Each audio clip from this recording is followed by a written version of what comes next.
Isang mapagpalang araw sa inyo mga ka-KB at sa inyo rin Kabanong. Ikukwento ko lang po kung papaano nagbago ang buhay ko nung ako ay binata pa. Itago niyo na lang ako sa pangalang Rocco. Simpleng estudyante lang ako noon sa Maynila. Sa kasamaang palad, ako yung tipo ng estudyante na hindi talaga matalino. Lahat ay dinadaan ko sa diskarte. Ilang beses akong umulit sa high school. Namatay na lang yung guard namin ay nandun pa rin ako. 4 na taon na ang sobra sa edad ko para sa 3rd year. Sabi nga ng mga teacher ko, kung hindi ako magtitino, doon na ako tatanda. Galit na galit sa akin ng nanay ko dahil lagi akong bagsak sa mga grado. Napakawalang pakialam ko noon sa nararamdaman niya. Palibhasa, pinalaki akong spoiled ng lolo at lola ko. May kaya kasi kami sa buhay Kabanong. Hindi naman mayaman pero talagang nakakaluwag-luwag. Ay nako, nakakapagod ka na maging anak. Pagod na akong kumita ng pera para lang paaralin ka. Tapos ikaw, wala kang ginawa kundi magloko. Ipapasa mo lang ang grado mo, hindi mo pa magawa. Mas mahilig ka pang pumorma sa mga kaklase mong babae kaysa mag-aral. Hindi ka ba naaawa sa akin? Nakakanda-kuba-kuba na ako pero ikaw hindi ka nagsiseryoso sa pag-aaral? Ay nako, nakakapagod ka na sa totoo lang. Hindi ko na kayang alagaan ka rito. Alam mo, mas maganda pang doon ka na muna sa tatay mo. Total, pareho kayo ng ugali. Mga babaero. Galit na inilapag ni Mama ang malaking bag sa ibabaw ng lamesa. Yun ang unang pagkakataon na naimpake niya na kaagad ang mga gamit ko para palayasin. Hiwalay kasi sila ng papa ko. Baby pa lang ako, umalis na si Papa. Ang tanga-tanga naman kasi ni Papa. Gagawa lang ng kalokohan, hindi pa ginalingan. Nang maghiwalay sila, natutunan ko na bawal pala magloko kapag hindi ka matalino. Ma, sige na. Ayusin ko na po. Ayusin mo mukha mo. Ilang beses na ba kitang binigyan ng pagkakataon para magtino? Sinayang mo lang. Ngayon, pagod na ako. Wala nang dahilan para tulungan ka. Bahala ka sa buhay mo. Doon, pumunta ka sa tatay mo. O ito, pera, pamasahe. Padabog na nilapag ni Mama noon ang pera sa ibabaw ng lamesa. Huwag ka nang pumasok ha, kasi hindi ka na papapasukin doon. Sinabi ko sa guard na hindi ka na mag-aaral. At kayong dalawa, Ma, Pa, wag na wag niyong tutulungan itong apo niyo ha. Kapag nalaman ko lang na tinutulungan niyo ito, magkalimutan na tayo. Kaya hindi natututo tong batang to eh, dahil sa inyo eh. Tahimik lang si Lolo at Lola sa gilid. Wala silang nagagawa kapag si Mama na ang nagalit. Umalis si Mama ng bahay. Kakausapin ko pa sana si Lolo at Lola pero umalis na rin sila kaagad. Noong mga sandaling yon, saka ko lang naramdaman ang lungkot at takot. Lungkot dahil para akong natauhan sa mga sinabi ni Mama. Takot dahil hindi ko kayang mabuhay na wala sa piling nilang tatlo. Sa totoo lang Kabanong, hindi ko naman kasi talaga kilala ang tatay ko. Nakikita ko lang siya sa black and white na litrato. Medyo kamukha ko nga siya pero mas gwapo ko ng konti. Ay nako, wala na. Dali na talaga si Mama. Saan ako nito pupunta ngayon? Binigyan nga ako ng pamasahe, wala namang address kung saan nakatira si Papa. Dinala ko na lang ang malaking bag. Lumabas ako ng bahay at naisipan kong puntahan si Efren. Kaklase at kaibigan ko siya. Tulad ko, pabayarin siya sa pag-aaral. Siya ang kasama ko palagi sa mga kalokohan. Habang naglalakad palapit sa bahay nila Efren, nakita ko kagad siya na gumugulong palabas ng gate nila. Dala-dala niya ang ilang damit niya. Isa-isa ring lumilipad ang iba niyang mga gamit palabas. Oh, pinapalayas ka rin? Hindi no, nagpapaagaw lang sila ng mga gamit ko. At kung ano ang makuha ko, akin na lang daw. Premyo kumbaga. Alamang, pinapalayas ako. Di ba lata? Oh, talaga tatanong-tanong ka pa. Nakita mo na nga eh. Sapakin kita sa bituka mo eh. Tinulungan ko na lang siyang magdampot ng mga gamit niya. Napailing kaming dalawa ng ibalibag ng tatay niya ang cabinet niya. Tara na nga, baka mamaya batuin pa tayo ni Papa ng kama. Mas kulado talaga naman pumuputok ang muscle ng tatay ni Efren. Kaya ganun na lang ang takot niya sa tatay niya. Tumambay kami sa lugawan. Nilibre ko siya dahil wala talaga siyang dalang pera. Mas mukha siyang kawawa kaysa sa akin. Isang tsinelas nga lang ang nadala niya sa takot na matupi siya sa walo ng tatay niya. Nagalit si Papa nang makita niya yung 75 na grade ko eh. Hindi niya alam yun na ang pinakamataas ko.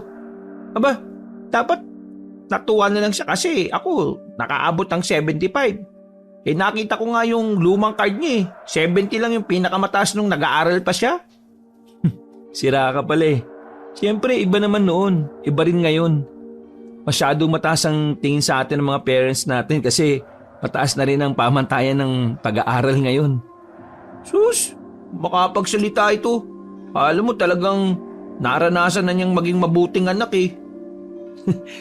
Yun naman talagang realidad, buwang ka pala eh. Pero ano na palang balak mo? Saan ka na ngayon yan? Hindi ko nga alam eh. Ikaw ba?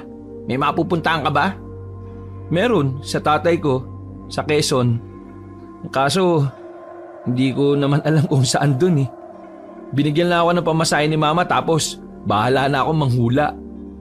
Tara, doon tayo sa tatay mo. Malay mo, mayaman yun. Mayaman pinagsasabi mo. Hindi nga nakapagtapos ng pag-aaral yun eh. Tsaka, probinsya dun no. Kesa naman magpalaboy-laboy tayo dito. Makikita pa tayo ng mga kaklase natin tapos sasabihin nila, pulubi na tayo. Kaya maganda mong gawin, tanungin mo mama mo kung saan nakatira yung tatay mo. Tapos, doon na muna tayo. Malay mo. Madali lang sabihin yan kasi desperado ka ng may mapuntahan. Ako, nag-iisip pa ako no. Ayaw ko sa Quezon. Marami daw aswang dun eh, sabi nila lolo't lola. Naibugan ni Efren ng iniinom niyang tubig sa mukha ko. Aswang? Naniniwala ka ron? Ito naman grabe oh. Oo, pero hindi mo ako kailangan bugahan ng tubig sa mukha no. Marunong ako maghilamos mag-isa. Sabi rin ng nanay ko, inaswang siya dati nung si kuya pang pinagbubuntis niya. Kaya tingnan mo mukha ni kuya no, mukhang aswang. Buwang ka talaga. Sandaling napatigil kaming dalawa nang biglang may matandang lalaki na lumapit sa amin. Medyo marumi ang suot na matanda. Puti na rin ang buhok niya at bigote. Mahaba na rin ang balbas. Sa palagay ko, nasa edad 70 years old na siya. Tumingin sa akin ng matanda. May hawak din siyang larawan na paulit-ulit niyang tinitingnan. Hindi na ako nakatiis. Kaya naman, tinanong ko na rin siya kung ano ang kailangan niya. Lolo, bakit to? Ano ho bang kailangan niyo? Lolo ko dyan. Bakit? Lolo mo ba yan? Baliw, si Lolo Aping lang ang lolo ko, no? Iho, anak ka ba ni Domeng? Nabigla ako sa sinabi niya. Hindi ako nakapagsalita pero umayos ako ng pagkakaupo. Sino ho ba kayo? Anak ka ni Domeng kay Lucille. Teka sandali. Paano niyo nakilala nanay ko? At bakit alam niyo rin yung pangalan ng tatay ko? Magpakilala nga kayo? Ako si Junior, ang iyong lolo Junior. Ako ang ama ni Domeng, ang iyong tatay. Pre, Lagi, baka mayaman nga yung tatay mo, tapos kukunin ka bilang tagapagmana. Manahimik ka nga. Nandito ako para sunduin ka. Nandito ako para sunduin ka. Sunduin? Hindi ko nga kayo kilala eh. Sa tingin nyo, sasama ako sa inyo. Isa pa, wala naman nabanggit sa akin si mama na may lolo pa akong iba. Biglang inabot sa akin ng matanda ang mga black and white din na larawan. Nakita ko ang nanay at tatay ko na may bitbit na sanggol. Ikaw ang sanggol na bitbit nila. Ako ang kumuha ng larawan. Pinadevelop ko pa yan sa ermita. Yan yung mga araw bago sila maghiwalay. Eto naman kasing si Domeng, ang tanga-tangang magsinungaling. Kayo ho ba talaga yung tatay ng tatay ko? Kung ayaw mong maniwala, dalhin mo ko sa inyo at kakausapin ko ang mama mo. Galit si mama ngayon, oh. Kaya malabo yan. Baka mabato ka pa ng kaldero. Akong bahala. Kailangan ko siyang makausap dahil mahalaga ang sasabihin ko. Tungkol ito sa mga natitirang araw ng tatay mo.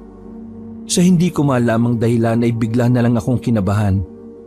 Kahit na hindi ko naman kilala ang tatay ko. Para bang bigla ko nalang naramdaman na mahalaga pala siya sa akin. Dahil doon, sinamahan ko siya pabalik sa bahay namin. Sakto namang naabutan siya ni Mama sa maliit naming sala kasama si Lolo Aping at Lola Marina. Baka sa mukha ni Mama ang pagkagulat ng makita ang matanda. Base sa reaksyon niya, talagang kilala niya yon. Kay Junior? Oo, ako nga, Lucille. Nag-usap silang dalawa habang nasa labas kami ni Efren. Kalmado na si Mama sa mga oras na yon. Hindi ko alam kung ano ang pinag-uusapan nila. Pero nakikita ko sa mga mukha nila kung gaano yon kaseryoso. Ano kayong pinag-uusapan nila, no? Baka siguro mamamatay na tatay mo tapos yung kabuang yaman sa iyo na ipapamana. Hanep, tiba-tiba. Para kang timang. Sabog ka ba? Manahimik ka nga muna. Pre, seryoso to. Galit ka pa ba sa papa mo? Hindi. Pakiramdam ko kasi may dahilan siya kaya iniwan niya kami. Lahat naman ng ginagawa natin may dahilan eh. Pangit naman ang rason mo. Mas pangit pa sa'yo? Sa tagal ng pag-uusap nila ay umabot ng halos 1.5 oras yon. Mga ilang sandali lang, lumabas si Mama at Lolo Junior. Hoy, Rocco, sasama ka rito sa lolo mo. Ma, Huwag ka nang umangal. Kesa pasakitin mo ang ulo ko, doon ka na sa tatay mo.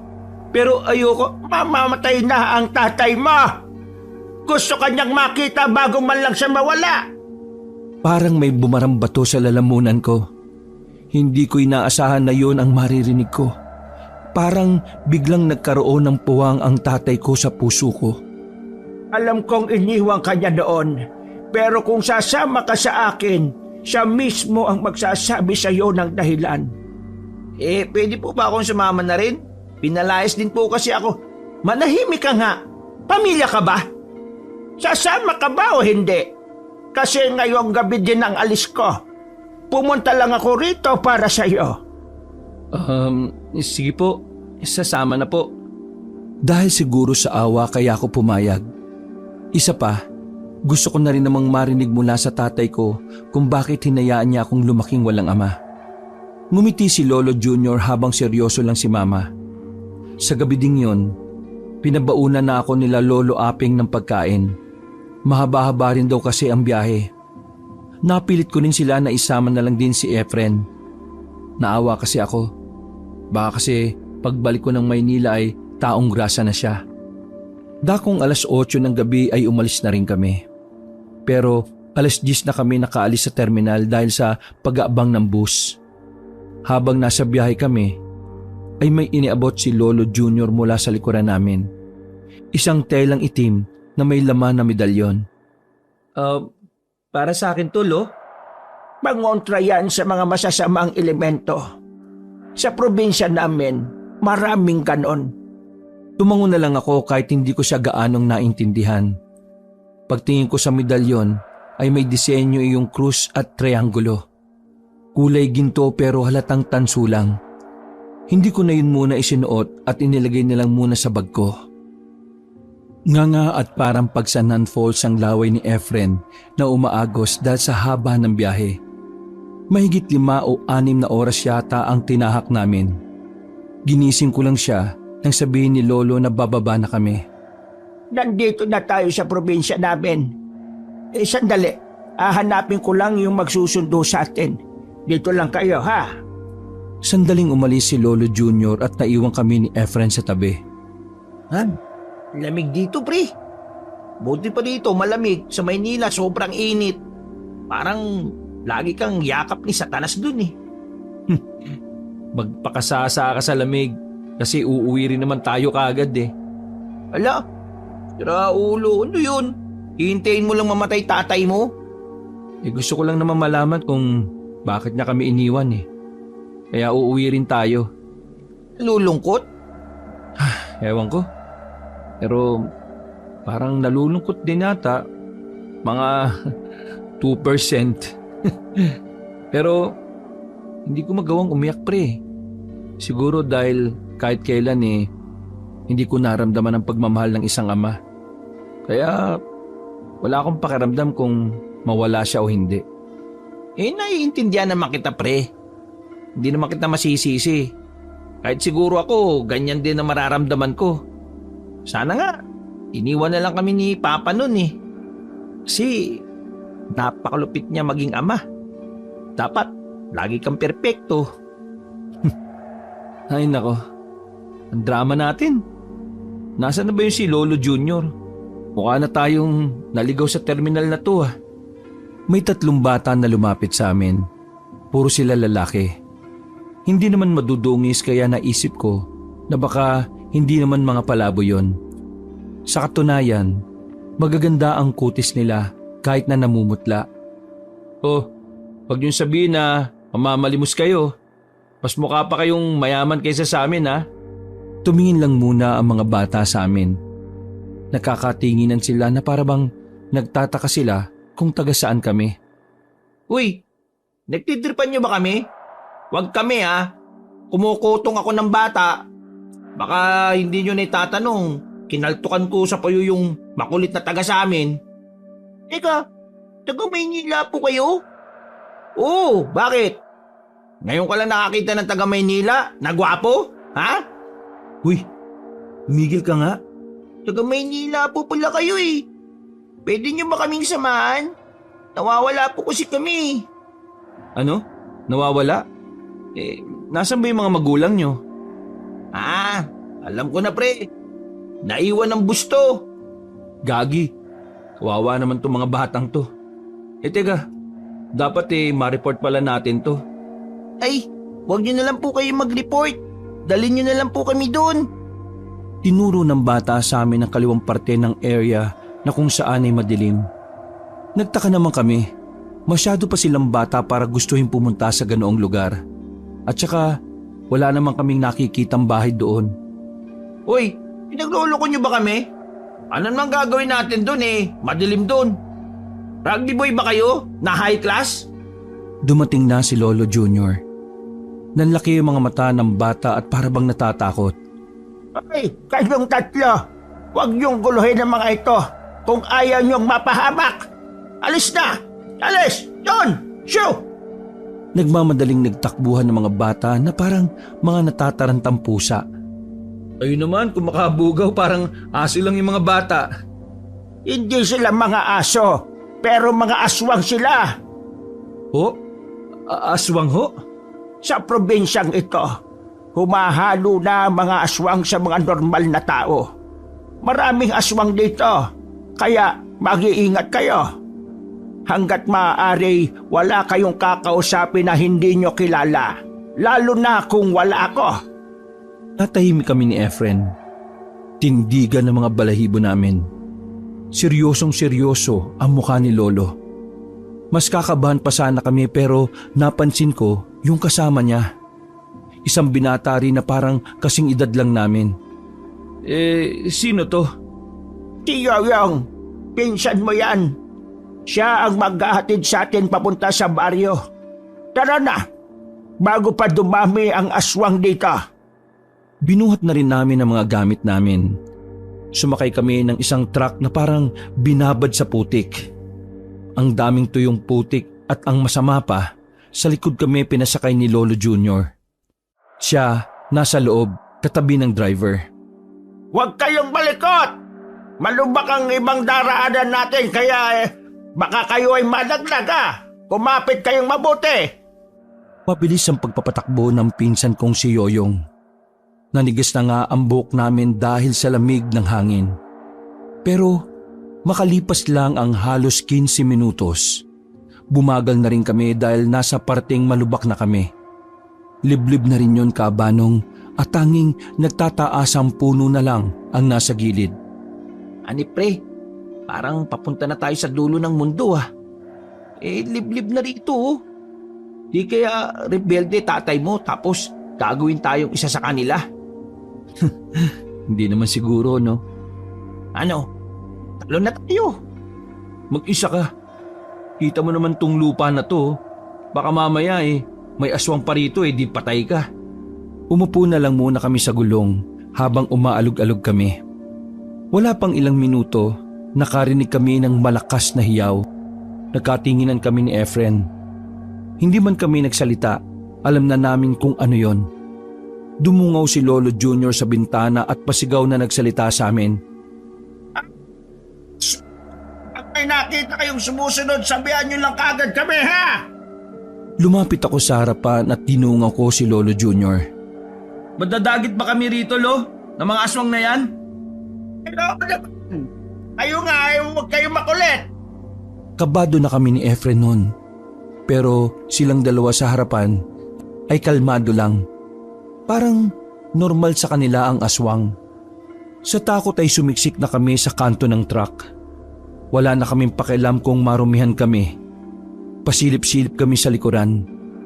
Maya-maya lang, ang pagiging tamang hinala namin ay naging tama na talaga. Nakita na lang namin na may isang tao na gumagapang at sumusunod sa amin. Mabagal lang ang takbo ng truck dahil sa lubak. Pero yung gapang ng aswang ay talagang kayang maabutan kami. Lo! Lo! May aswang! Gumagapang! Babae yung aswang! Uy! Lo! Huminto ang truck. Pagtingin namin sa likuran ay wala ng babaeng gumagapang. Bumaba si Lolo Junior at Yoyong. Naglabas na rin ng bolo si Yoyong doon. Habang si Lolo Junior naman ay may hawak na parang langis. Rinig ko pa ang pagkulo ng langis na yon. Yung, humanda ka lang, ha? Opo, Lo. Kayong dalawa, pumasok kayo sa loob. Nagmamadali kaming sumunod sa sinabi ni Lolo. Pero ilang sandali lang ay bumalik na rin sila kaagad. Wala na ang aswang. Natakot na yun sa amin ni Yoyong. Sige na, bumalik na kayo sa likod. Sigurado po ba kayong wala na? Alis na dyan, magmamaneho na ako Bumalik na rin kami ni Efren sa likuran ng truck. Dumampot pa kami ng sanga na pwedeng ipampalo. Sa mga sumunod na minuto ng biyahe namin ay wala nang nagpakitang aswang. Sa mga karanasan namin na yon, napagtanto ko kaagad na tama pala ang sinasabi ni Lolo Apeng at Lola Marina. Totoong maraming aswang sa probinsya nila Papa. Mag-aalas 6 na nang marating namin ang baryo na sinasabi ni Lolo Junior. Isa siyang komunidad na nasa gitna ng nagtataasang bundok. Liblib na liblib. Unang tingin ko pa lang, alam ko na kaagad na ibang-iba ang pamumuhay doon kumpara sa Maynila. Ang mga bahay doon ay kubo-kubo lang at yari sa kawayan. Habang naglalakad kami, ilan sa mga taong nadaraanan namin ang nakatingin sa akin. Ang iba rin ay nagbibigay galang kay Lolo Junior. Pre, sikat yata lolo mo rito Magpapa-autograph ka na ba? Magpa-autograph ka na bago siya kunin ni Lord. Aray, pabatok naman to Kung wala kang sasabing matino magtinukat tumahimik ka na lang. Lumiko kami sa isang kanto at sa dulo nun, may mahabang kubo ang hinintuan namin. Nang nasa harapan na kami, bigla na lang nabuhay ang kaba sa kalooban ko. Siguro, takot lang talaga akong malaman ang totoong dahilan ng tatay ko. Rocco, nandito na tayo sa bahay ng tatay mo. Ang kinikilalang dakilang kabalyero. Napatingin ako sa gilid nang makitang may kulay itim na kabayo ang nakatali doon. Ang pangalan ng kabayong yan ay Rocco. Ha? Bakit Rocco? Pangalan ko yun Nang makuha ng tatay mo ang kabayong yan, pangalan mo ang ginamit niya sa kabayo para araw-araw kanyang maaalala. Napailing na lang ako. Pero sa kabilang banda, ay may tuwa akong nararamdaman. Hindi ko inaasahan na kahit wala siya sa tabi namin, ay hindi niya pala ako kinakalimutan. Hinawi namin ang kortina pagpasok namin sa kubo. Tumambad agad sa akin ng isang manong na nakahiga sa mahabang papag. Payat na payat. Hindi na niya kamukha ang nasa larawang meron ako. Anong nangyari sa kanya? May nakasagupa siyang matalino at mabagsik na aswang. Nagawa siyang linlangin. Nakalmot siya ng kuko na may lason. Kumalat na sa katawan niya. Kaya ilang araw na lang din talaga ang itatagal niya sa mundong ito. Teka, ano ba talaga ang tatay ko? Isa siyang magaling na kabalyero. Siya ang pinroklama ng tinuturing naming ina ng baryong ito, si Senyora Banyes.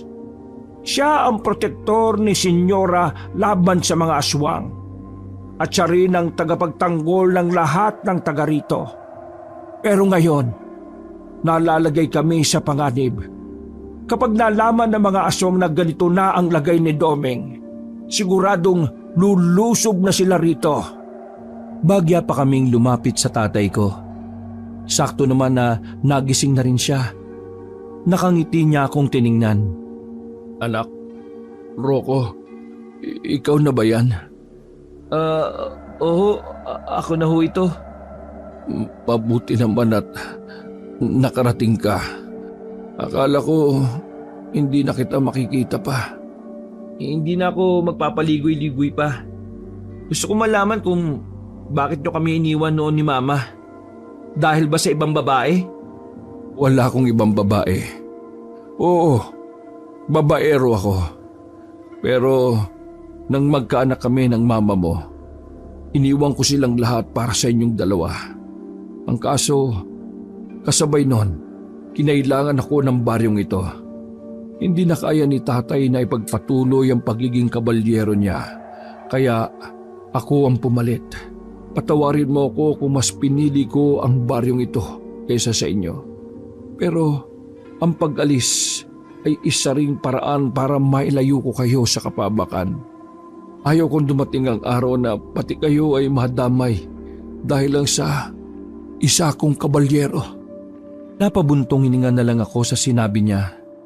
Medyo gumaan ang pakiramdam ko noon, Kabanong. Parang nalutas na rin ang isa sa misteryo ng buhay ko. Gusto naman ang mama mo ngayon? Ayun po, habang buhay siyang galit sa inyo.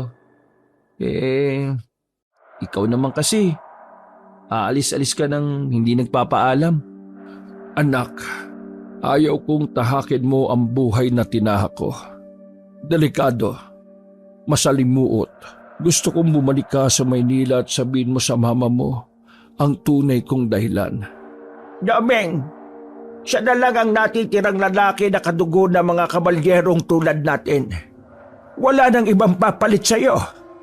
Tay, bilang isang ama na matagal na nawala, ang ibigay ang payapang buhay na lang ang magagawa ko para sa kanya.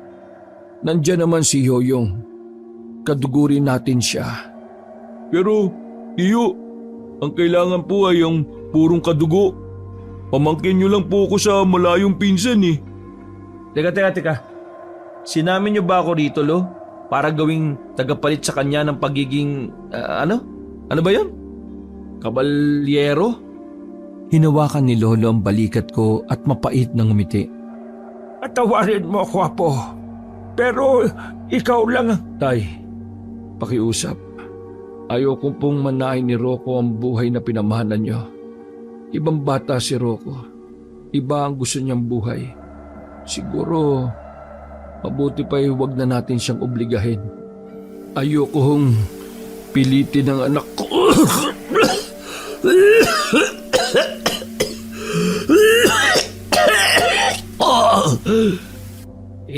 Kung gusto niyo po, ako na lang. Napalingon silang lahat kay Efren na pinapapak na ang singkamas sa lamesa. Sino ka? Kaibigan po ako ni Rocco. Sobrang close po kami niyan. Sa sobrang close namin sabay naming inisip na baka rebelde po kayo. Sinenyasan ko na lang si Efren na manahimik. Sinalpakan na lang niya ng maraming singkamas ang bibig niya. Pumunta ako rito kasi gusto ko malaman ng dahilan kung bakit mo ako iniwan. Hindi ko pinangharap na maging kagaya mo. Kaya bukas, uuwi na rin ako. Kasama ko yung kaibigan ko. Pero kailangan ka ng... Huwag niyo po akong pilitin sa isang obligasyon na una sa lahat hindi ko naman gusto. Ibang kapalaran ng gusto kong tahakin. Hindi ganito. Hindi pa nga rin ako makapaniwala na may ganitong lugar eh. Aswang? Kabalyero? Nababasa ko lang yan sa comics nun eh. Kaya pakiusap lang ha. Hayaan niyo ako mabuhay sa buhay na gusto ko. Hindi ko nga kayo kilala lahat eh.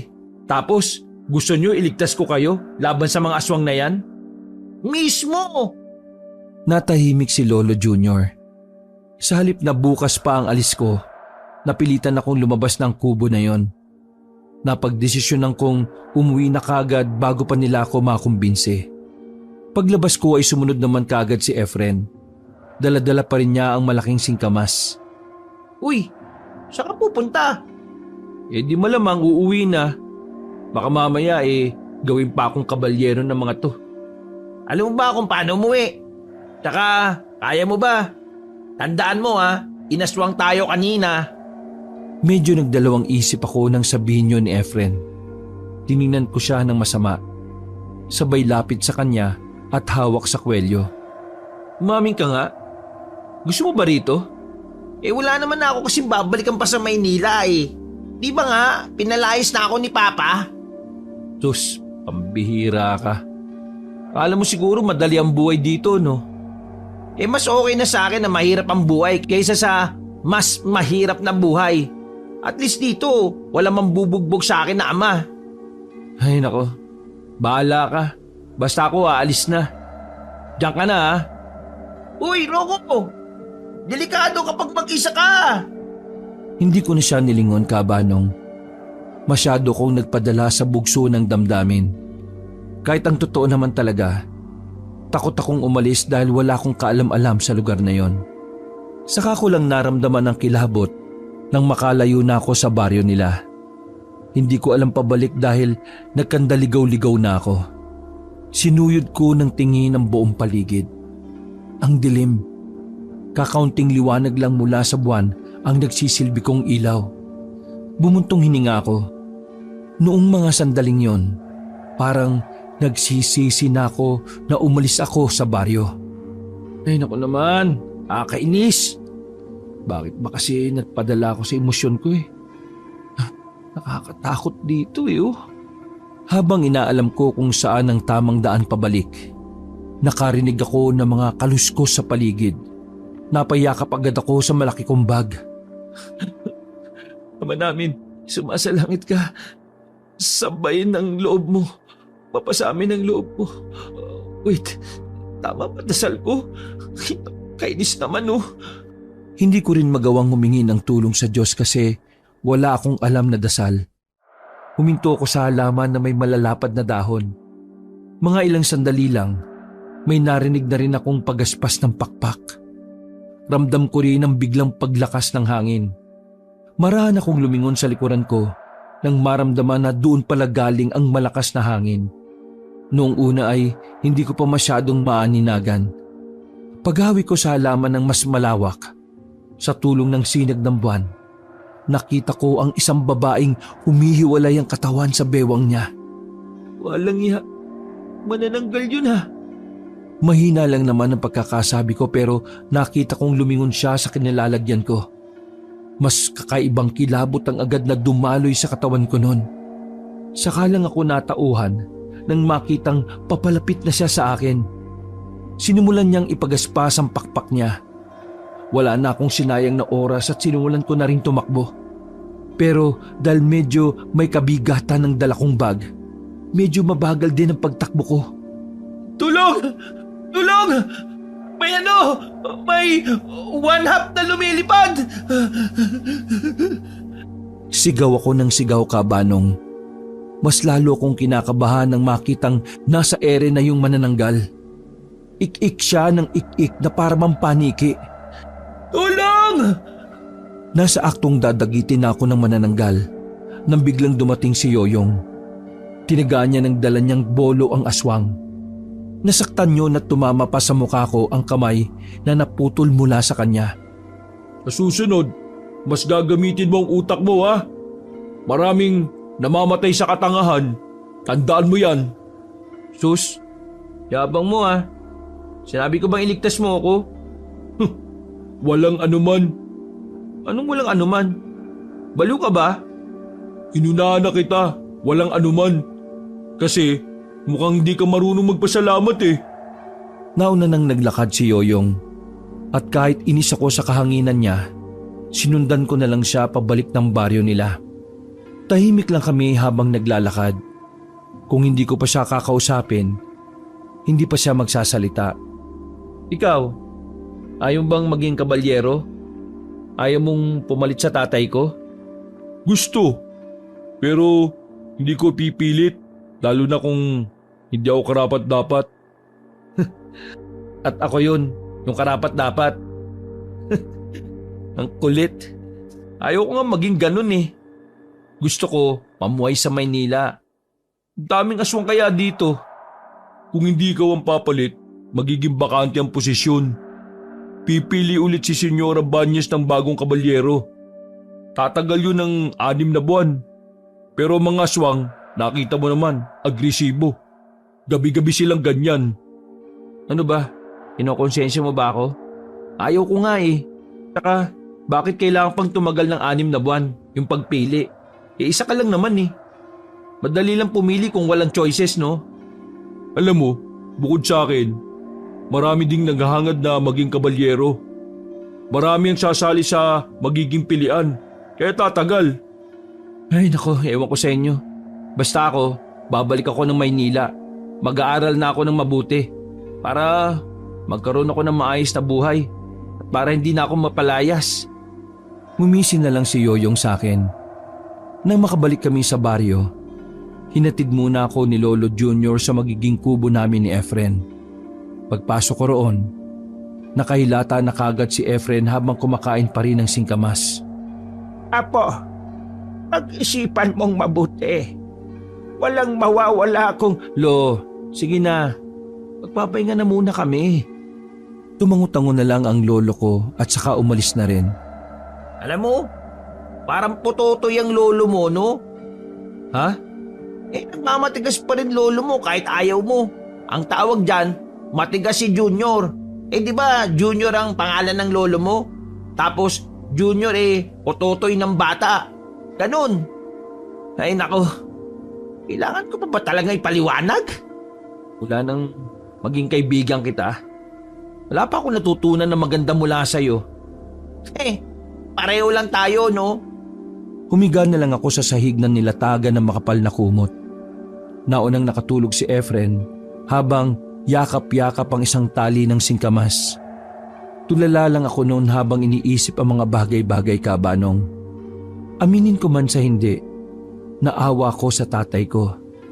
Biktima lang din siya ng pressure na binigay sa kanya ni Lolo Junior at ng senyora na si Banyes. Kahit papano, humanga ako sa kanya. Ayaw niyang tahakin ko rin ang magulo at delikadong buhay na tinahak niya. May liwanag na sa labas na makatulog ako. Kaya naman, tinanghalin na rin ako talaga ng gising. Sarap na sarap ako sa tulog nang malaglagan ako ni Efren ng singkamas sa noo. Uy, ano ba? Bad trip naman, oh. Tutulog pa yung tao Tol, yung papa mo. Nawala ang antok ko. Hindi ko ring alam kung bakit agad-agad akong tumayo.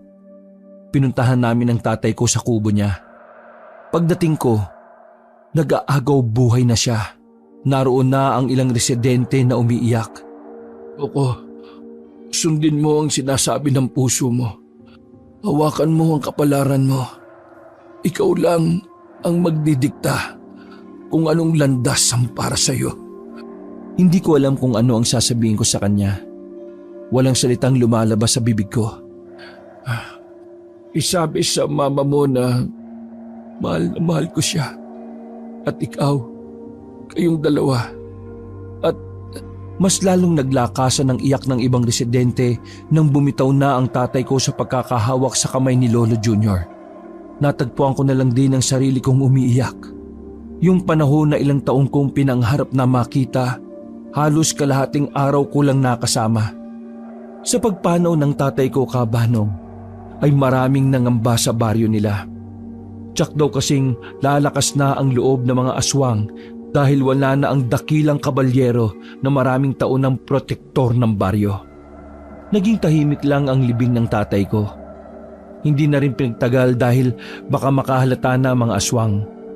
Sa puntong ito, mas lalong naguluhan ng mga tao kung sino ang susunod na kabalyero. Ayaw nila kay Yoyong, pero mas lalong ayaw nila sa akin dahil taga Maynila raw ako. Wala raw akong alam sa mga bagay-bagay at sa kultura nila. Ayos lang ba, pre? Sa totoo lang, hindi eh. Ngayon ko lang napagtanto na mahal ka pala sa akin ng tatay ko. Ano naman plano mo niyan? Uuwi ka na lang sa Maynila. Rinig mo naman ng mga tao, di ba? Ayaw nila sa'yo. Gusto nilang maghanap na lang ng ibang magiging kabalyero. Napatingin kami sa kabayong si Rocco rin ang pangalan. Lumapit ako roon at marahan kong hinawakan ng kabayo. Nagulat ako nang biglang sumiksik ang kabayo sa akin. Uy, tol! Gusto ka ng kabayo, oh. Ibig sabihin, ikaw yung gusto niyang isasakay niya. Ikaw ang pinili niya sumunod sa tatay mo. Napangisi na lang ako sa sinabi ni Efren. 2 araw ang nakalipas. Hindi pa rin ako makaalis. Bigla kasing nag-uulan. Delikadong bumiyahe palabas dahil maputik. Lulubog lang ang gulong sa lupa. Habang nagmumuni-muni ako sa kubo, dumating si Efren. Dala niya ang isang planggana ng mga gulay at damo. Basang-basa din siya ng ulan. Oh, ano yan? Sabi ni Lolo Junior, ipakain ko raw sa'yo eh. Tanga, sa kabayo yan. Si Rocco yung kabayo, hindi yung Rocco na tao.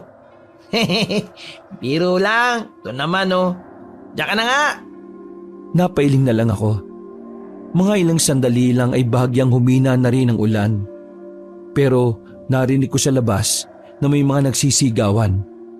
Pagdungaw ko sa bintana, Kabanong, may mga residenteng puro putik ang katawan. May bitbit silang tao na naputikan din. Muntikan na akong masuka nang makitang nakabukas ang tiyan ng taong bitbit nila. Ay putya! Napatalikod kagad ako. Mang Junior, may dinalid na naman po ang aswang na isa sa mga residente natin. Hindi ko kayang makita ang kalagayan ng lalaking bangkay. Nanatili lang ako na nakatalikod. Nung umagang yon, kahit umaambon pa, ay pinatawag ni Lolo Junior ang mga kasamahan nila. Nagkaroon sila ng pagpupulong. Ako naman, pasimple lang na nakikinig. Nagulat na lang ako nang biglang may batang lumapit sa akin. Madungis ang katawan, umiiyak at nagmamakaawa. Kuya, sige na po.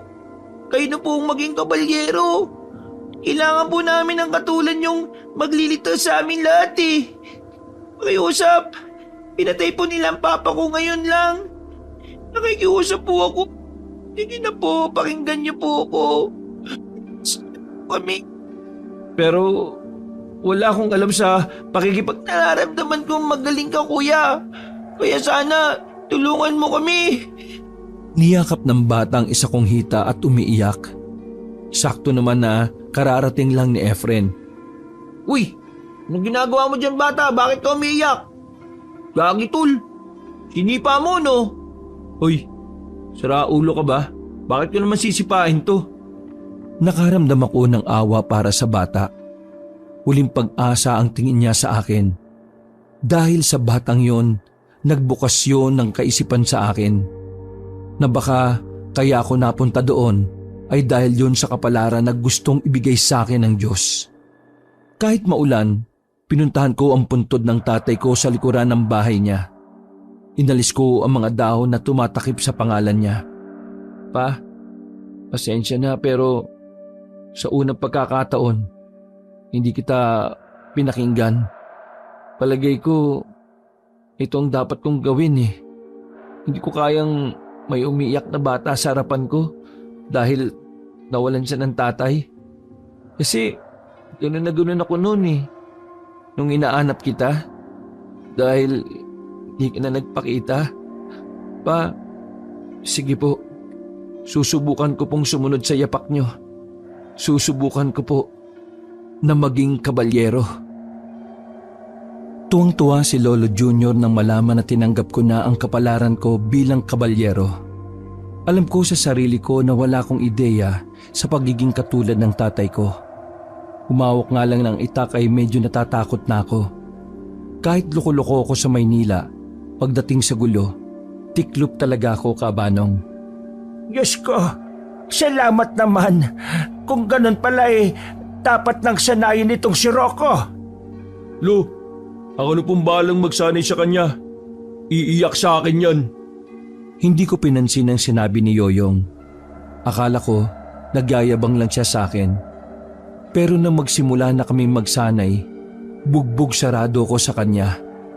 Wala man lang akong naipatamang kamao sa kanya kahit na isa. Dugo na rin ang labi ko. Paano ka harap kay Senyora Banyes kung ganyan kakalambot? Andaan mo, ang mga kabalyero na tinatanggap ni Senyora ay yung mga matitigas, matipuno, maangas at matapang. Sabi mo, tuturuan mo akong makipaglaban. Pinagsasasapak mo lang ako kaagad eh. Nasaan ang turo dun? Kailangan mo masanay sa mga sandaling pakiramdam mo, hindi mo na kaya.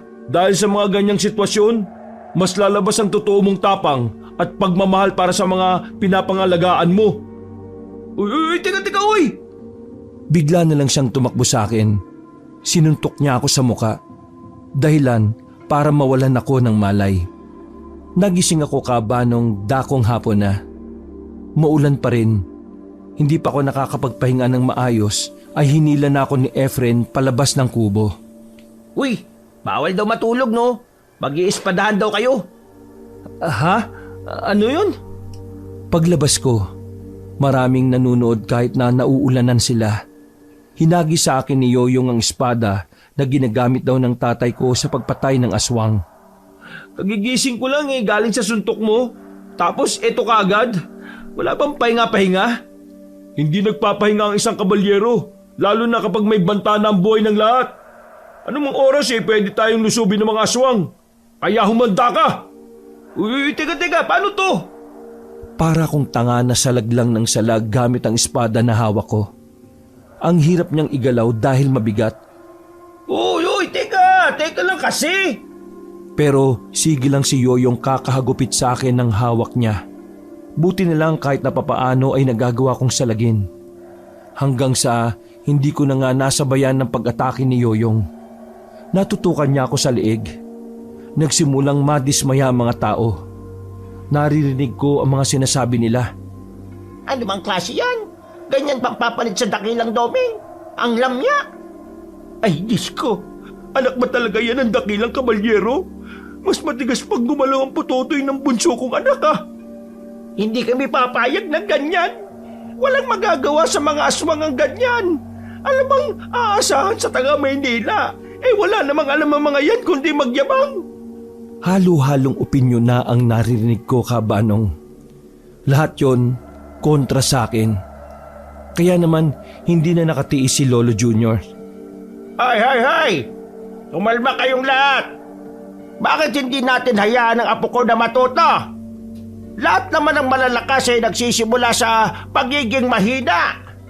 Kahit si Doming nagsimula rin yan ng wala, no?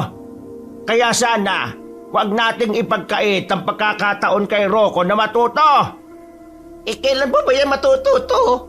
Wala na tayong sapat na oras. Ano bang oras baka sumalakay ng mga aswang? Hindi kami pwedeng maghintay ng matagal. Buhay ang nakasalalay rito. Buhay ng mga pamilya namin! Walang ganang nagsialisan ng mga tao. Napapailing na lang din si Yoyong at tinulungan akong makatayo. Huwag ka mag-alala, Rocco. Tutulungan ka pa rin ni Yoyong para matuto ka. Huwag mo silang intindihin. Mamayang gabi, sumama ka sa akin. Sa iba tayo magsasanay para walang manggugulo. Uy, sama naman ako dyan. Gusto ko rin matuto, no? Tinanguan lang siya ni Yoyong. Tuwang-tuwa naman si Efren na parang bata. Dismayado ko sa sarili ko noon, kahabanong. Pakiramdam ko noon ay hindi talaga para sa akin ang pagiging kabalyero. Dakong 6:00 ng gabi, isinama ko ni Lolo Junior sa bahay ng senyora. Kumbaga sa kaharian, yun ang parang tinuturing na reyna. Mas malaki ang kubo na pagmamay-ari niya. Pagdating namin doon, may mga babae kaming nadaanan bago kami makapasok. Kinalabit ako ni Lolo Junior para magbigay ng galang sa kanya. Magandang gabi, senyora. Nandito ako para formal na ipakilala ang anak ng dating kabalyero na si Domeng. Siya si Rocco, ang apo ko, ang susunod sa yapak ng kanyang ama. Mag-angat ka ng mukha. Dahan-dahan akong tumingin sa senyora. Kahit may edad na, talagang maganda siya. Mas maganda pa sa nanay ko. Naisip ko nga na baka kabit yun ng tatay ko. Bakit ka may mga pasa? Nabugbog ka ba? Dahil po sa pagsasanay. Wala ka pang alam sa pakikipaglaban? Paano ka haharap sa mga aswang? Aminado naman po ako na wala akong alam sa pakikipaglaban. Pero pinipilit ko naman pong matuto. Handa ka bang mamatay para sa akin? At sa nasasakupan ko? Hindi pa po ako handang mamatay. Pero gagawin kong ang lahat na makakaya ko para protektahan kayo. At para na rin po hindi ako mamatay. Ikaw, hasain mo ang batang ito. Nararamdaman ko na maililigtas niya ang karamihan. Kaya binibigay ko ang basbas ko. Ikaw ang susunod na kabalyero.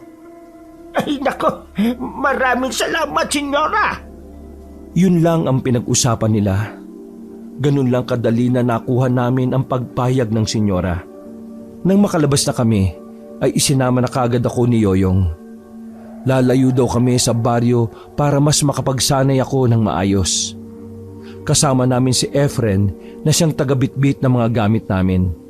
Nasa halos 15 minutos na kaming naglalakad noon. Putik-putik na ang mga paa namin. Malayo pa ba? Ang sakit na ng buong katawan ko Kakalakad. Kahit hindi ka maglakad, masakit talaga katawan mo. Binugbog ka ba naman ng pinsan mo Kung ikaw kaya bugbugin ko. Oo. Huwag nga kayo mag-away. Ang ingay-ingay nyo.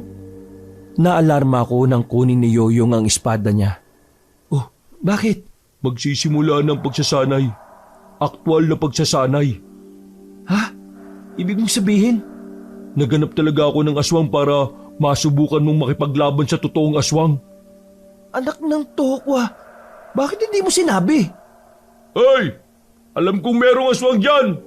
Magsilabas kayo at harapin nyo kami! Uy, pambira naman Paano ko? Walang pumansin kay Efren. Maya-maya lang, may mga nagpakita na ring aswang. Nasa 5 sila. Base kay Yoyong, mga normal lang na aswang yon. Ang katakutan ko raw ay ang pinuno. Kinuha ko na rin ang espada. Hindi nagtagal ay nagsimula na rin silang sumalakay sa amin. Medyo nahirapan kami dahil may kadiliman sa parting yon. Nahawakan ng isang aswang si Yoyong sa paa. Munti ka na siyang mahila papasok sa halamanan. Buti na lang ay agad na gumana ang utak ko. Tinaga ko ang kamay ng aswang. Mahina lang ang pagkakataga ko pero sapat na yon para mabitiwan niya si Yoyong. Sa susunod, lakasan mo! Di natagarin kita. Mag-isip ka nga. Uy, sa likuran! Sabay kaming napawasiwas ng hawak naming espada. Mabilis din naman kaming nakailag sa aswang at dali-daling umakyat sa puno. Alerto ka, Rocco! Nararamdaman nila kung sino sa ating dalawang tatanga-tanga. Hoy, totoo ba yan o ginagago mo lang ako? Bahala ka! Sandali kaming nakiramdam. Mga kaluskos lang ang naririnig namin. Mga ilang sandali lang, 2 aswang na ang umatake. Tig-isa kami ng tinaga ni Yoyong. Nagawa kong puruhan ng aswang sa lakas ng pagkakapwersa ko. Gumewang-gewang ang aswang at tumumba sa gilid ng puno. Yan! Ganyan! Ilabas mo ang tapang mo! Tapang pala ha? Nagulat si Efren at Yoyong. Bigla ko nalang inatake yung mga aswang na nagbabadyang umatake sa amin. Pinagtatataga ko sila pero nakakailag sila. Hinablot ako ni Yoyong pabalik. Tapang na may utak ang sinasabi ko, hindi yung ganyan. Paglingon ko sa gilid, nakalmot ako sa braso. Pero hindi naman kalakasan. Kaya nakaganti kaagad ako. Tinaga ko ng espada sa gilid ng ulo. Natapyasan siya. Sunundan din naman ni Yoyong ng taga, kaya namatay din kaagad ng aswang. Samantalang ang mga natira naman ay nagmamadaling nakaalis. Oh, ayos ka lang ba? Mamamatay din ba ako kagaya ng tatay ko? Nakalmot ako eh. Huwag ka mag-alala, walang lason ng kalmot nila. Mangkaraniwang aswang lang yung mga yun. Tol, astig mo abang may hawak ka ng espada ah. Para kang kawal na medyo tanga. Aray! Binatukan ko siya, kaya agad din naman siyang natahimik. Magaling ang ginawa mo, Rocco. Ganun na ganun ang pakiramdam kapag nasa gitna ka ng labanan. Palagi mong isipin kung paano ka mananalo. Tinalian ni Yoyong ng tela ang kalmot sa braso ko. Pagkatapos ay bumalik na rin kami sa baryo nila. Bukas ng gabi ulit, magsasanay tayo. Hahanap tayo ulit ng mga aswang. Ha? Hindi mo pa nakita? May sugat pa ako? Mas malalim pa dyan ang mga sugat ni Tio Doming. Parang kagat pa lang ng langgam yan. Yung sa kanya, kagat ng leon. Naglakad na rin paalis si Yoyong. Napasandal na lang kami ni Efren sa pintuan ng kubo namin. Ano? Kaya pa ba? Kakayanin naman siguro. Ikaw naman kasi. Kung kailan ayaw na sa'yo ng tao, saka naman magbabago isip mo. Ewan ko. Pakiramdam ko kasi dapat kong gawin to. Basta tol ah, kung ano mang gawin mo, nandito lang ako. Nakasuporta ako sa'yo all the way. Seryoso ka ba na matino yung sinasabi mo? Nagugutom na kasi ako eh. Tara na nga, pumunta na tayo kay Lolo. Kakain na. Nung gabing yon, Kabanong, ay hindi ako makatulog. Kumikirot ang sugat ko. Napapraning ako na baka ikamatay ko rin ang kalmot na yon. Bumangon ako. Tumila na ang ulan paglabas ko ng kubo. Wala na rin katao-tao sa labas. Maya-maya lang, napansin ko sa ibabaw ng isang kubo na parabang may taong naroon. Kinusot ko pa ang mata ko sa pag-aakalang namamalikmata lang ako. Pero hindi. Sigurado ko na tao yun. Nang hindi ako nakatiis, bahagya akong lumapit. Doon ko na napagtanto na aswang pala yun. Palima kong umalis.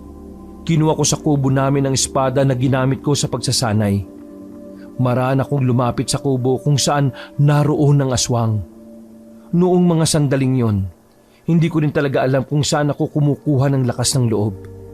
Basta sunod-sunuran na lang ako sa sinasabi ng isip ko. Umikot ako sa likuran ng kubo.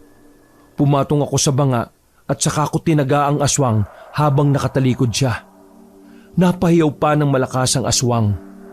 Tumalon siya sa harapan ng kubo. Hinabol ko siya hanggang sa makarating na ako sa bukana ng baryo. Wala na siya sa parting yon. Sinuyod ko pa ng tingin ang paligid. Nanlaki ang mga mata ko nang mapansin na hindi na isa lang ang aswang na naroon. Marami sila. Nakatago sa mga puno at ang iba ay nasa itaas pa nakatungtong. Dahan-dahan akong napaatras, Kabanong. Tumakbo ko pabalik at nagsisigaw. Mga kasama, nandito ang mga aswang! Sasalakay na ang mga aswang! Magsigising kayo mga kasama, nandito na ang mga aswang! Mga ilang sandali lang, nagsibukas na ang bintana nila. Ayaw pa nilang maniwala sa akin. May iba pa na minura ko. Nasa bukana ng baryo ang mga aswang! Papasok na sila! Sige na, magsihanda na kayo! Nang marinig na nila ang malalakas na hiyawan, ay doon na lamang sila naniwala. Nagising na rin si Yoyong ng mga oras na yon. Pati na rin si Lolo Junior na may daladala ng itak. Lahat ng lalaki sa pamilya, protektahan niyo ang mga mahal ninyo sa buhay! Lalaban tayo! Rocco, maganda ka. Ito na ang pinakamabigat mong pagsasanay na pwede mo ikamatay. Pero wala pa akong ganong alam. Gawin mo lang ang sa tingin mo ay nararapat. Lahat ng tauhan ni Senyora Banyes ay nagtipon na rin. Hindi nagtagal, naglabasan na ang mga aswang. Kanya-kanyang sagupaan na ang nangyari. Ako naman, tumakbo papunta sa kubo namin. Sobrang sarap kasi ng tulog ni Efren noon, kaya ang ginawa ko, binagsakan ko siya ng malaking singkama sa noo. Aray! Parang gago naman natutulog ako eh. Nasa labas na ang aswang, sumasalakay na, tulog ka pa rin ng tulog. Ha? Sumasalakay lang pala eh. Ano naman? Ano? Putya! Oo, saan ka pupunta? Malamang lalaban. Hindi ba nakikita? Magulo sa labas. Kaya nga makikigulo eh. Ikaw ba? Wala ka bang gagawin? Tara na! Bigla kong naduwag noon kabanong nang makitang hirap na hirap sila Lolo Junior na lumaban. Isa akong malaking kahihiyan noong mga sandaling yon. Habang nakikita ko silang nakikipaglaban, nanginginig ako sa takot sa loob ng kubo. Naiiyak ako sa kaba. Hindi ko inakala na ganun pala ang pakiramdam ng sinasabi ni Yoyong na laban sa mga aswang. Wisit! Ang duwag-duwag ko! Wisit! Napayuko ako noon at bigla kong naalala ang mga sinabi ni Mama sa akin na Kung talagang mahalaga sa iyo ang pamilya mo, ipaglaban mo hanggang kamatayan. Hindi yung iiyak-iyak ka dyan kasi inaasar kang duwag. Tandaan mo, mas masarap mamatay ng lumalaban para sa pamilya kesa mamatay ka ng walang saysay kasi naduduwag ka. Napaangat ako ng ulo nang marinig ko ang boses na yon ni Mama sa tenga ko. Parang nagkaroon ako ng lakas ng loob. Doon ko napagtanto na lahat pala ng pangaral ni Mama kahit nakakainis ay may silbi rin pala sa tamang panahon. Tama, mahal ko ang pamilya ko. Ang mga tao rito, pamilya ko rin sila eh. Dahil ganun ang turing sa kanila ng tatay at lolo ko. Tama, hindi ako pwedeng panghinaan ng loob. Wala na akong pakialam kung ako ang susunod na kabalyero o hindi. Basta lalaban ako ngayon. Malakas kong binuksan ang pintuan. Nakita ko kagad si Efren sa harapan na napapaibabawan ng matandang aswang. Pre, tulog! Manyakis to pre! Iba yung gustong kainin sa akin! Mabilis akong lumapit at sinipa ko sa mukha yung matandang aswang. Nahilo siya ng bahagya kaya tinaga ko siya ng hawak kong espada. Salamat! Buti naman at naimasmasan ka na. Ilag! Napayuko si Efren na may lumundag na aswang sa amin. Tinutok ko ang hawak kahit na nanginginig pa ang kamay ko.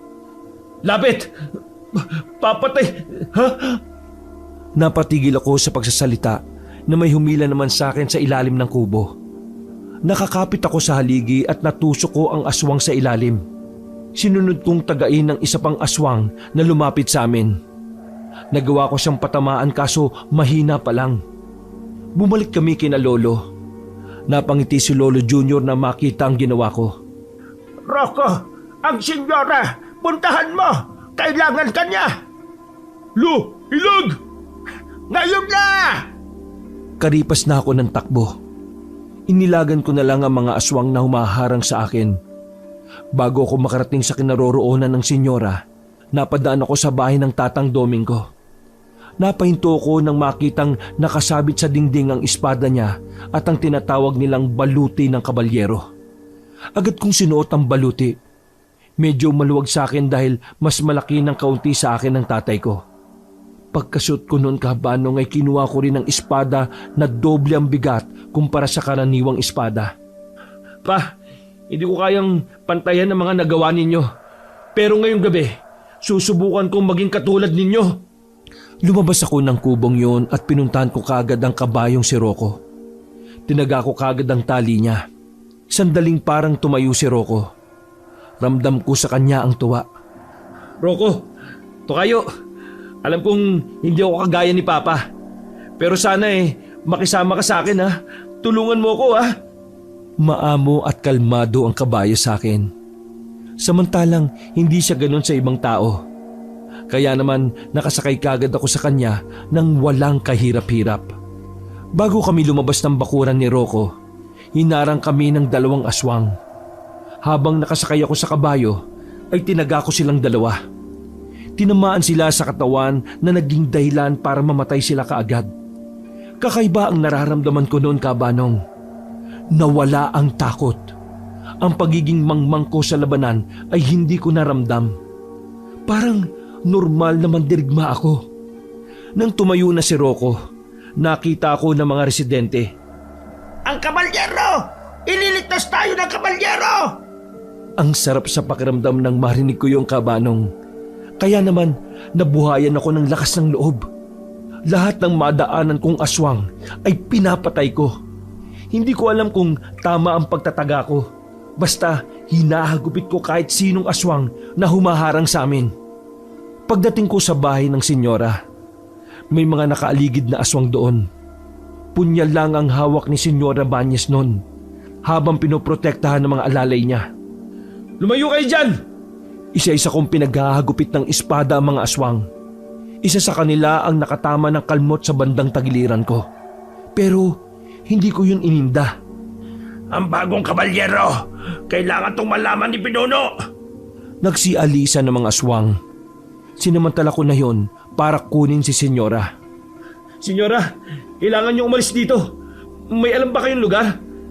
Sa baryo ng Masigasig, ang lugar ng manunugis. Dalin mo ko ron. Pero paano mga alalay ko? Bigla na lang dumating si Efren. Basta sa babae mabilis ang loko.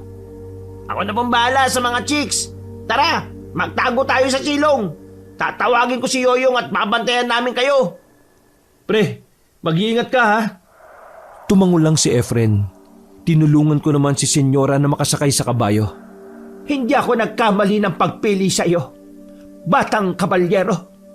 Ginagawa ko lang naman po ang alam kong tama eh. "Tara na, Rocco!" Hiya! Hiya! Nakalabas kami ng baryo. Hindi ako naging kampante. Lalo na nang maramdaman namin na parang may sumusunod sa amin. Rocco, ang pinuno ng mga aswang, nakasunod sa atin. "Huwag po kayo matakot. Hindi po tayo hihinto hanggat hindi natin siya naiiwan." Paglingon ko sa likuran, nakita kong lumilipad ang isang lalaki. Sa isang iglap lang, nagawa niya kaming abutan. Sinugatan niya ang kabayo sa hita. Dahilan para masubsob kami at mapahinto. "Senyora, ayos lang ba kayo?" Kahit na masakit ang katawan ay agad ko siyang nilapitan. Ayos lang ako. Pero Rocco, ang pinunong aswang. Pagtingin ko sa likuran, nakatayo na ang lalaking matangkad. Maraming ugat sa mukha. Mahaba ang mga kuko. Rocco, suotin mo ang medalyon na ito. Binigay ko ito noon sa tatay mo bago sila nagkaharap. Pero hindi niya sinuot. Makakatulong yan para hindi katabla ng lason sa kuko. Ganun na ganun ang medalyon na binigay sa akin ni Lolo Junior, pero tinago ko lang sa bag. Agad kong sinuot ang medalyon. Nagulat na lang ako nang umatake na ang pinuno ng mga aswang. Hinuwakan niya ako sa leeg. Hindi na ako makahinga kaya naman agad kong winasiwas ang espada. Munti ka na siyang matamaan kaya nabitiwan niya ako. "Ikaw pala ang pumatay sa tatay ko ha? Tingnan natin." Kung ang tatay mo nga na kinilalang kabalyero at protektor ng senyor ay walang nagawa, ikaw pa kayang nanginginig ang tuhod ngayong kaharap na ako? Wala akong pakialam kung mas magaling kang lumaban kaysa sa akin. Ang gusto ko lang gawin, protektahan ang dapat protektahan. Sinubukan kong lumusob sa kanya. Isang hagupit ko pa lang sa kanya ay nailagan na niya. Nahawakan na naman niya ako sa liig at saka binalandra ako sa semento. Nauntog ang ulo ko kaya nahilo ko ng bahagya. Rocco! Huwag niyo po akong alalahanin, senyora. Kaya ko to! Dinakma ko ng aswang sa ulo. Parang mapupunit ang anit ko nang iangat niya ako. Sinuntok niya ako sa sikmura at hinagi sa gilid. Sa sobrang sakit ng suntok niya ay naihina ako ng kaunti. Pero hindi pa rin ako sumuko. Hawak-hawak ko pa rin ng mahigpit ang espada ng tatay ko. Akala mo ba magpapatalo ako sa'yo? Porque naihi ako? Hindi, no? Pinilit ko pa rin makatayo. Lumapit uli ang aswang sa akin. Kinalmot niya na naman ang magkabila kong hita para mas mahirapan akong tumayo. Rocco, tama na. Ako naman ang kailangan nila para makuha ang baryo. Sasama na lang ako. Manahimik ka muna dyan, pwede ba? Paano mo nagagawang isuko ang isang baryo na mahalaga sa'yo? Kapag mahal mo ang isang tao, bagay o lugar, ilalaban mo ng patayan. Kahit hirap na akong tumayo, nagawa ko pa rin tumindig. Tumakbo ko palapit sa aswang. Pero hindi pa man ako nakakalapit ay natumba na ako. Hindi ako susuko. Papatunayan ko na pwede mo pa rin tularan ng isang taong hindi mo kayang higitan. Dinakma ulit ako ng aswang para makatayo. Parang lantang gulay na ako noon, Kabanong. Ganun pa man, buo pa rin ang aswang sa paningin ko. Kapag iniisip ko si Papa, si Lolo, si Mama at ang lolo at lola ko na nasa Maynila, lumalakas ang loob ko. Yun ang dahilan kung bakit hindi ako nawawalan ng pag-asa. Isang katangahan na tularan ng isang taong hindi mo kayang higitan. Ang pagiging anino ng isang tao ay isang malaking kahangalan. Walang silbi ang anino sa mundong ito, bata! Alam mo ba kung bakit may anino? Nagsalubong ang kilay ng aswang na parabang nagtataka. Kaya may anino kasi may liwanag. At hanggat may liwanag, may pag-asa. Binuhos ko ang lahat ng lakas ko para lang matusok ang mata ng aswang gamit ang daliri ko. Nang mabitiwan niya ako, dinampot ko ang espada. Lahat ng natitira kong lakas ay binuhos ko na. Habang wala siyang makita, ay tinara ko sa kanya ang espada ng tatay ko. Tagos hanggang sa likod. Pagkatapos nun, hindi ko na alam ang nangyari dahil nawalan na rin ako ng malay. Ang huli ko lang narinig ay ang nag-aalalang boses ng senyora. Nagising na lang ako dahil sinusundot ni Efren ang ilong ko. Uy! Uy! Gising! Ayan! Gising na rin! Ayos! Nasa gilid ko si Lolo Junior at Yoyong. Nang malaman ng mga aswang na patay na ang pinuno nila, nawalan sila ng moral. Sinamantala namin yon para mapatay namin silang lahat. Sobrang pinahanga mo ko, Rocco. Lo, hindi ko na po matatanggap ang pagiging kabalyero. Gusto ko pong ipasa ang posisyon ko kay Yoyong. Pero ikaw ang gusto ng senyora. Gusto ko na rin ng mga tao. Masaya na ako na nagawa kong tapusin ang nasimulan ni Papa. May buhay pa ako sa Maynila. Gusto ko pong bumawi sa kanila sa lahat ng mga maling ginawa ko. Kaya Yoyong, lahat ng katangian ng isang kabalyero, nasa iyo naman eh. Ikaw ang mas nararapat. Kaya sana, tanggapin mo. Kung yan talaga ang desisyon mo, hahayaan na kita. Ganun pa man, sobrang bilib kami sa iyo, Apo. Ikaw ang nagdala ng kapayapaan sa buong baryo. Lo, patawarin niyo ako kung hindi na ako magiging katulad ni Papa, ha? Pero gusto kong sundin ang huli niyang utos sa akin. Ang tahakin, ang ibang landas. Hindi na ako tinutulan ni Lolo Junior. Pumayag na rin ang senyora sa desisyon ko. Makalipas lang ang 2 araw, maayos-ayos na rin ang pakiramdam ko. Pinuntahan ko ang kabayong si Rocco. Tulad ko, ay nasaktan din siya sa nangyari. Tukayo, aalis na ako ha. Huwag ka mag-alala. Dadalaw-dalawin din kita rito. Tsaka, maraming salamat nga pala ha. Kasi, nagtiwala ka sa akin kahit hindi ako kasing galing ni Papa. Kaya hanggang sa muli, kaibigan. Sumiksik lang siya sa akin.